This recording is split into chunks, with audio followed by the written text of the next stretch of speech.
Olá, queridos amigos. O capítulo 20 continua narrando as aventuras de Paulo como missionário.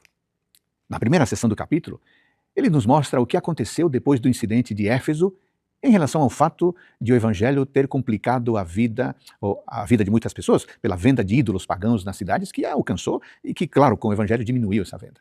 Após o incidente, Paulo reuniu os crentes, encorajou-os e partiu para a Macedônia. Tudo parece indicar que Paulo se esforçava em suas viagens para incentivar os crentes em cada lugar.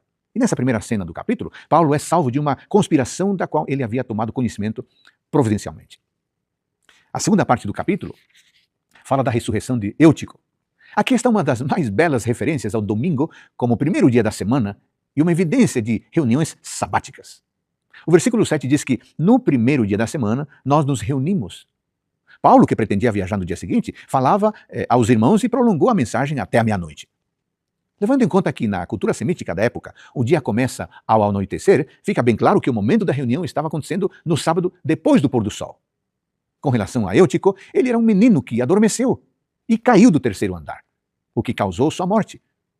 Paulo não ignorou a situação, nem julgou o menino, simplesmente foi salvá-lo. Na última cena deste capítulo, encontramos uma reunião de Paulo com os anciãos de Éfeso. Lá, ele lhes deu uma mensagem de exortação para que seguissem em frente. Ele lhes anunciou o evangelho, resumindo assim: é necessário que se arrependam, se voltem para Deus e tenham fé em nosso Senhor Jesus. Verso 21. Na mensagem, ele os deixou encarregados da igreja para cuidar dela e pastoreá-la. Ele os advertiu sobre os falsos mestres e pediu que se lembrassem da mensagem da graça. O capítulo 20 de Atos apresenta várias características marcantes do apóstolo Paulo. Vale a pena mencioná-los e refletir nessas características. Paulo gastou boa parte de seu ministério para fortalecer os discípulos e também para chamar-lhes a atenção àquilo que era necessário e verdadeiro. Paulo pregou a palavra, inclusive tarde da noite, sempre com o desejo de levar a verdade a todas as pessoas, em todo momento, em todo lugar. Paulo serviu ao Senhor com humildade e mesmo diante da perseguição daqueles que lhe faziam oposição, ele permaneceu firme. Paulo testemunhou da verdade junto a judeus, tanto com judeus como com gregos, sempre enfatizando a necessidade de arrependimento para com Deus e a fé em Jesus Cristo. Paulo não considerou valiosa a sua própria vida. Para ele, o mais importante era exercer corretamente o seu ministério, testemunhando da graça de Deus. Muitas vezes, Paulo chamou a atenção de seus filhos e filhas na fé, com lágrimas nos olhos, com sensibilidade na voz. Paulo viveu o ministério com humildade, com simplicidade e com total responsabilidade. Finalmente, Paulo tinha muito carinho com as pessoas necessitadas. Por isso, seu lema era que a verdadeira felicidade consistia em se doar e deixar os outros felizes e não buscar a própria felicidade. E o que as pessoas pensavam de Paulo? Bom, quando ele se despediu dos irmãos de Mileto, houve grande tristeza e choro, principalmente porque sabiam que o amado Paulo provavelmente não voltaria mais para visitá-los. Quando vivemos para Deus, nossas ações causam profundo impacto na vida das pessoas. Acima de tudo, as pessoas percebem Deus agindo através da nossa vida. Sim, pela graça de Deus, podemos ser agentes de salvação. Esses dias vi uma cena na igreja que me deixou bem reflexivo. Estávamos preparando o auditório para uma programação importante que aconteceria organizando as cadeiras ao longo do auditório. De longe vi 2 diáconos carregando um lote de cadeiras, cada um segurando de um lado. Aquela imagem me deixou encantado, pois um dos diáconos era o chefe de uma grande empresa da cidade e o outro era um vendedor ambulante.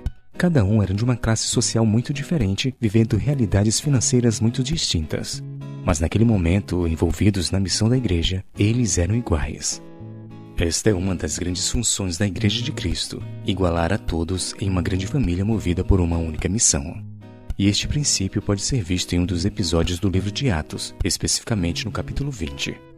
Esta seção destaca as viagens e os ensinamentos do apóstolo Paulo. O capítulo começa com Paulo viajando pela Macedônia e Grécia e parando em várias cidades para encorajar os crentes. Sim, Paulo passou muito de seu tempo trabalhando com as igrejas que ele já havia estabelecido. Ou seja, ele não se preocupava apenas em abrir igrejas, mas em mantê-las saudáveis. Ao chegar à Grécia, onde ficou por 3 meses, Paulo planejou fazer uma longa viagem por mar diretamente de volta à Síria, onde estava sua igreja enviadora em Antioquia. mas a conspiração de alguns judeus anticristãos o fez tomar uma rota mais terrestre de volta pela Macedônia, acompanhado por muitos companheiros.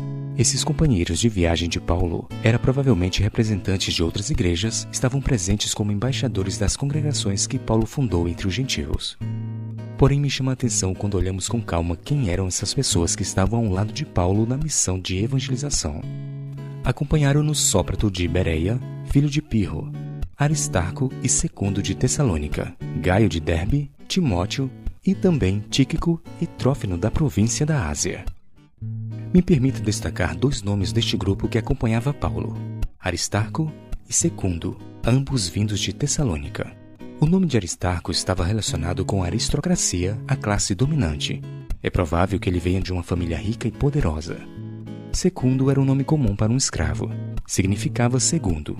Os escravos muitas vezes não eram chamados por seus nomes verdadeiros, e o escravo de primeiro escalão em uma casa costumava ser chamado de primos. O escravo de segundo escalão costumava ser chamado de segundo. Ou seja, no mesmo grupo de missionários encontrava-se um homem rico da aristocracia e um escravo de classe pobre. Porém, a Bíblia os coloca em pé de igualdade sem fazer distinção entre eles.